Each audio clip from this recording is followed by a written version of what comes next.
For days before Christmas, I got a text from my father that read, "You're dead to this family. Do not come for the holidays." No explanation. No call. Just that. At first, I laughed out loud.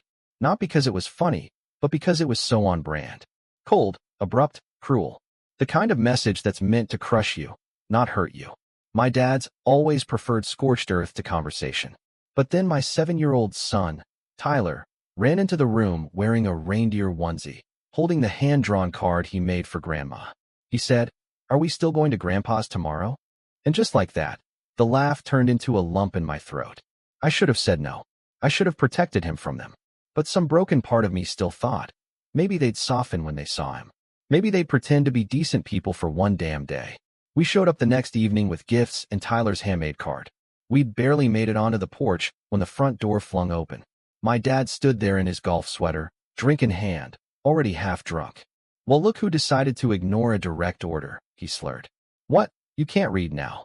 I said, "Tyler made something for Grandma. We won't stay." He cut me off. No. You wanted to be here. Let's show the boy what being a disappointment looks like." I froze. Behind him, the living room was packed. Cousins, neighbors, his country club friends. All silent, staring. My mother emerged in a silk robe, martini glass in hand. She took one look at Tyler and said, "You shouldn't bring that child around if you can't afford to dress him better." I looked down at Tyler. He was wearing the sweater he picked out himself. A red one with a snowman. He looked confused. That's when my dad grabbed the card from Tyler's hand and ripped it in half. "Your father doesn't belong here," he told my son, eyes narrowing. "He was never part of this family, and neither are you." I saw red. I wanted to hit him. I wanted to scream. But I just grabbed Tyler's hand and turned to leave. Someone behind us laughed.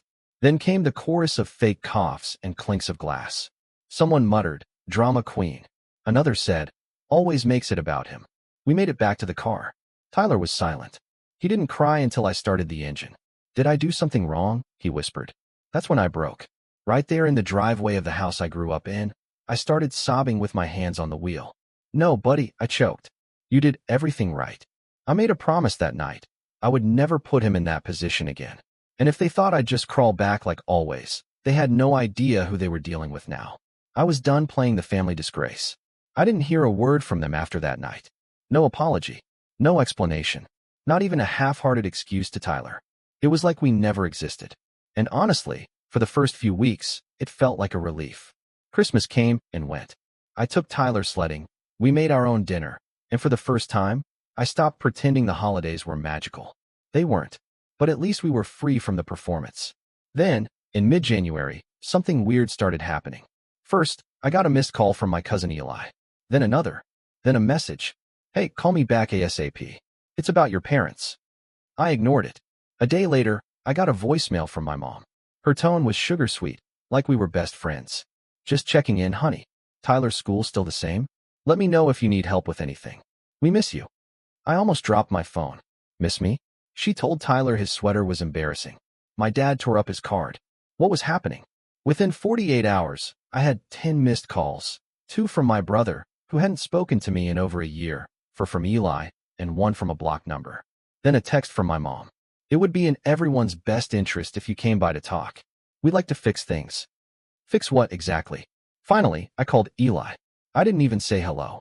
What do they want? He exhaled like he'd been waiting for me to ask. "Bro, you don't know?" "Know what?" "The lake house. The one Grandpa left in the trust. It's about to vest.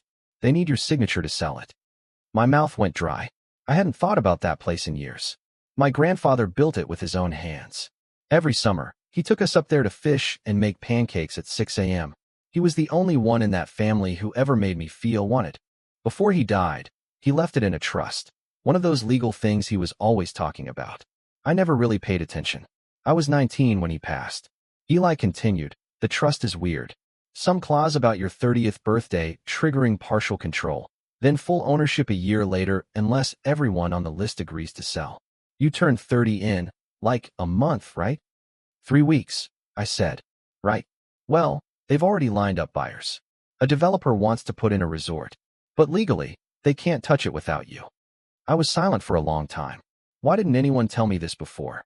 I asked. Eli sighed. "They were hoping you'd never read the paperwork." That night, I pulled out the dusty folder I'd shoved in a drawer a decade ago. The trust was real. And Eli was right. My name was on it. My grandfather had made me a joint owner at 30. And there, buried in the footnotes, was something else. A separate clause for a minor heir, Tyler. A trust of $42,500 set aside by Grandpa, locked until Tyler's 18th birthday, unless otherwise accessed by custodial guardians for his well-being. I stared at it, heart pounding. They knew. They'd known all this time. And they never said a word. The next morning, I got another text from my dad. We're willing to forgive the Christmas stunt. But time is sensitive. Don't be stupid about this. The lake house isn't really yours, and you know it. I stared at the screen, shaking. My fingers hovered for a full minute before I finally replied. Lawyers disagree. I never wanted to be the guy who weaponized legal documents. But when you're the family scapegoat, and suddenly you're the one holding the key to their multi-million-dollar payday, you learn to play their game, with better rules. I hired a lawyer. Not some flashy guy in a penthouse, just a steady solo attorney named Carla who specialized in estate law. I handed her the trust folder and the most recent text from my dad. She flipped through everything calmly. Then she said, "They've been hoping you'd never read this." Story of my life, I muttered. The more she read, the worse it got. The lake house wasn't just valuable, it was gold. Lakefront property in a rising market. And the developer had already pushed through local zoning exceptions. The plan? Bulldoze the house, build a luxury spine golf resort. My parents were in talks to walk away with nearly $5 million, but only if I signed. Carla leaned back. You have more power than they ever wanted you to know. Then she pointed to another clause. See this? You're not just a signatory. You're entitled to 33% of any proceeds from sale if you agree to it. And if you don't, you gain controlling ownership next year. I sat back, stunned. They hadn't just disowned me. They tried to erase me. Sell my grandfather's legacy behind my back. And in doing so, they triggered the one thing they never thought I'd use, the trust. Carla asked, "Do you want to sell?" I thought of Tyler sitting beside the frozen lake last summer, tossing pebbles into the water, asking if he could build a cabin like great-grandpa's someday. No, I said, but I want leverage. Over the next week, I gathered everything. Phone recordings, screenshots of the abusive messages, a signed letter from Grandpa in my baby book, saying, "Someday, you'll understand why I left this to you." Then came the kicker. Carla filed a request to audit the trust fund meant for Tyler. Within days, we got bank statements. My parents had quietly borrowed against the trust over the years. Technically legal under some family financial emergency clause, but morally disgusting. They drained over $38,000. All supposed to be repaid. It never was. I felt like I couldn't breathe. Tyler's future had been siphoned away to fund their wine fridge and lake house remodel.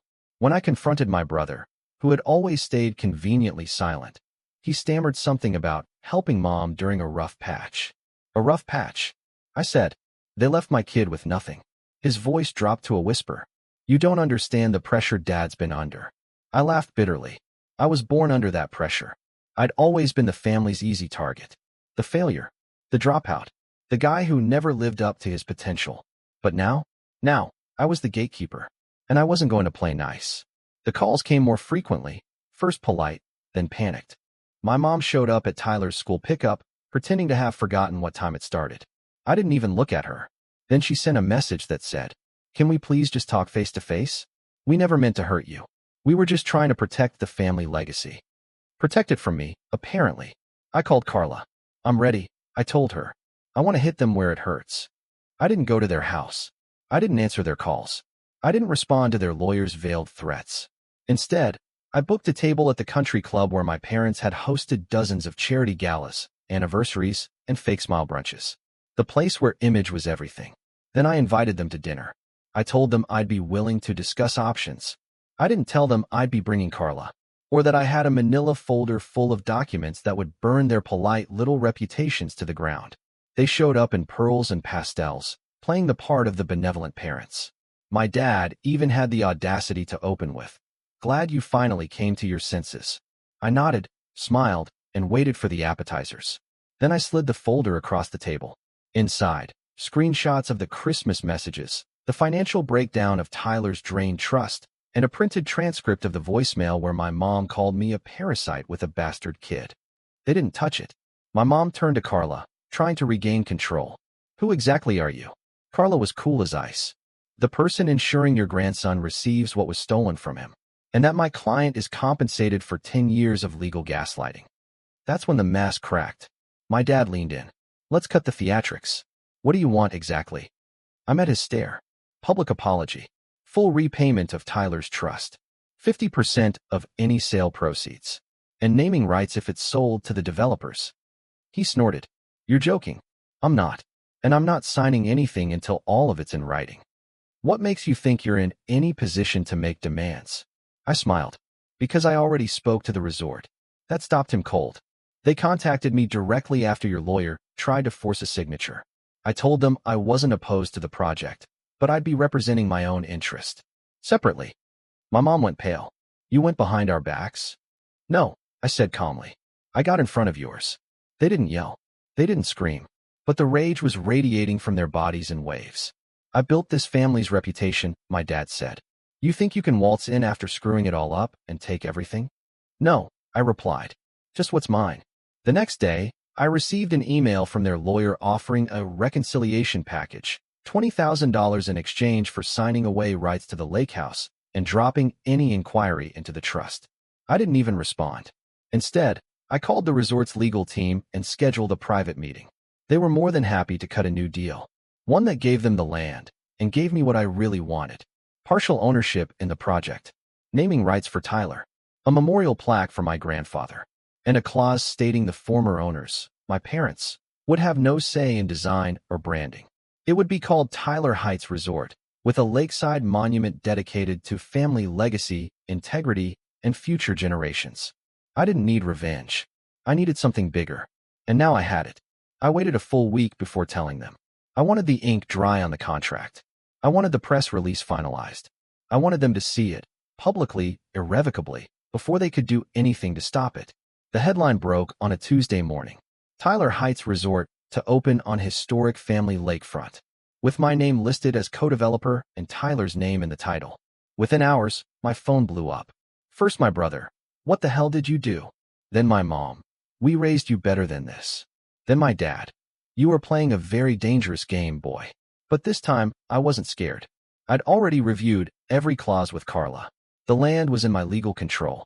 The developer had no interest in dragging it through court. They wanted clean progress and good PR. I'd given them both. And in return, I secured a slice of everything my parents tried to cut me out of. That Friday, I walked into the country club alone. They were hosting a private, family reconciliation dinner, some kind of damage control gathering with extended relatives. I wasn't technically invited, but I didn't need an invitation. I walked straight to the long table at the back, where my parents sat flanked by uncles, aunts, cousins, the people who had watched me get humiliated for years and never said a word. My mother froze when she saw me. My father's jaw clenched. I raised a glass of water. To family, I said, and legacies. Dead silence. Then I handed my mom an envelope. Inside was a copy of the new agreement. Bold letters across the top. Former owners released of all branding input or decision-making authority. She looked at me, eyes wild. You humiliated us. No, I said quietly. You did that to yourselves. I'm just giving it a name. Then I turned to the room.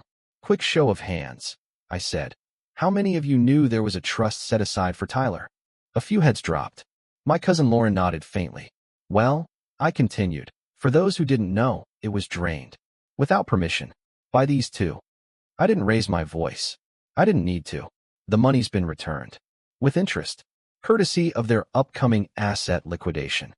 My dad stood. You think anyone here respects what you've done? I looked around. I don't care. And for once, I meant it. Because this wasn't about revenge. It was about ending something. Years of silence, manipulation, and backroom deals that always left me with the scraps. Not anymore. I left before dessert. On the way out, my Uncle Dan stopped me near the coat room. He patted my shoulder. Your grandfather would be proud of you, he said. That night, Tyler and I celebrated with takeout on the living room floor. He saw the article online and asked, Is that really my name on the sign? I smiled. It sure is. He beamed. I'm going to build a tree house there someday, he said. I nodded. We'll do it together. A week after the announcement, I got a call from my brother. His voice was unsteady. They want to talk. Then they can call me. I said. They wanted to be in person. Like a real talk. No yelling. I knew what this was. A setup. A last-ditch effort to claw back dignity or control. Still, I said yes. We met at a neutral location, my aunt's house. Neutral in the same way an ambush happens in a public square. When I arrived, the living room was already full. My parents, my brother, 2 aunts, an uncle, and even the family pastor. They sat in a semicircle like they were staging an intervention for an addict. Except the only thing I was addicted to was the truth, and they were allergic to it. My dad opened with a deep, performative sigh.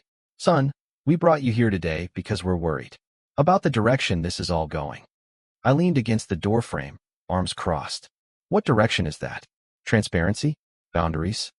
My mother chimed in, voice trembling just enough to sound rehearsed. We've all made mistakes. But dragging this through the press? That was low. Tyler didn't ask for this. I stepped forward. Exactly. He didn't ask to be humiliated on Christmas. He didn't ask to have his trust drained. He didn't ask to be erased. My brother raised a hand like he was negotiating a ceasefire. Okay, but maybe we can come to an agreement that doesn't involve ruining each other. I reached into my bag and pulled out a speaker. Then I hit play. The room filled with the sound of my mother's voicemail. That little bastard's not even a real part of this family. He's your anchor, and you'll drown with him. You could have heard a pin drop. Then came the second recording, my dad, drunk on speakerphone weeks earlier, saying, he'll cave. He always caves. And when he does, we'll cut him out for good. No one spoke. Then I pulled out copies of Tyler's drained trust records. Highlighted, dated, matching withdrawals that aligned with a luxury kitchen remodel they bragged about last year. I laid them on the coffee table like evidence at a trial. Finally, I unfolded the photo of my uncle, the one who died by suicide years ago, the one the family never mentioned, the one Grandpa used to say reminded him of me. This man was erased from every family photo after he came out. I said, holding it up. You silenced him. You mocked him. And when he was gone, you made him a ghost. I placed the last page on the pile, the official filing for the M.A.R.K. Foundation, named after my uncle. It stood for mental health, accountability, resilience, and kindness. Starting balance, $50,000 from my portion of the resort deal. It would fund youth counseling in rural areas, starting with the town where we grew up. You wanted legacy, I said. Here it is. But it won't have your names on it. My father's face turned red. My mother looked like she might throw up. This isn't who we are, she stammered. I shook my head. No. It's exactly who you are. You just finally have to look at it. And then I left. I didn't slam the door. I didn't yell. I didn't even turn back. The next day, they began quietly listing the lake house furniture online. By the end of the month, they'd sold their boat, let go of the cleaning staff, and canceled 3 country club events. Their silence was louder than anything they'd ever said, and I didn't miss a second of it. The first night I slept through without waking up in years was the night after that intervention. No texts. No calls. No guilt gnawing at my stomach.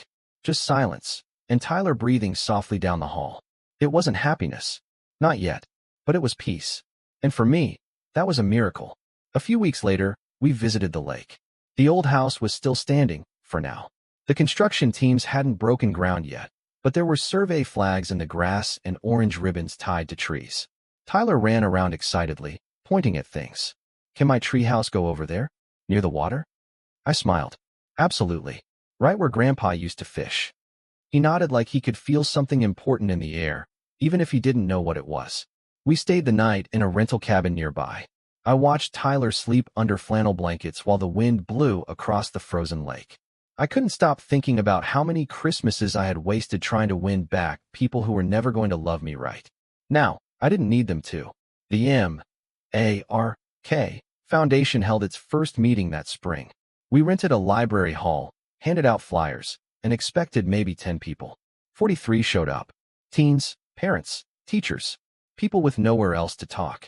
One woman cried as she read the flyer and whispered, I remember your uncle. I nodded and said, so do I. As for my parents, well, their absence became a kind of presence in itself. They were no longer invited, no longer consulted, no longer feared. They didn't fight the foundation publicly. They didn't challenge the resort deal. They just shrank. Every now and then, I'd hear from someone who ran into them at a charity auction or local event. Apparently, They told people I'd become estranged by choice, like I was the unstable one. That was fine. Let them keep their stories. I had receipts. One afternoon, I found an old voicemail from my grandfather that I'd saved and forgotten about. He was laughing about some fishing trip with Tyler and me. At the end, he said something I'd never noticed before. Don't let him bully you, kid. You've got more backbone than the whole family combined. I sat with that for a while. He saw me, long before I saw myself. Now, I wake up every day knowing my son will never question where he stands in this world. He will never wonder if he has to earn love or buy his way back into someone's good graces. He is the reason I did everything. Not for vengeance, not for ego, but because a boy once watched his father cry behind the wheel on Christmas Eve and deserved a world where that never had to happen again. We still have our hard days. I still get the occasional pang of grief for the family I wanted them to be. But then I look around at what we've built, the foundation, the resort, the late-night pancakes in our own kitchen, and I realize we're finally free. Not just from them, but from the version of ourselves they tried to keep us in. And freedom, I've learned, doesn't always come in the form of rage or rebellion. Sometimes it comes with a key, a signature, a name carved into the side of a building. Tyler Heights Resort. Legacy, rewritten,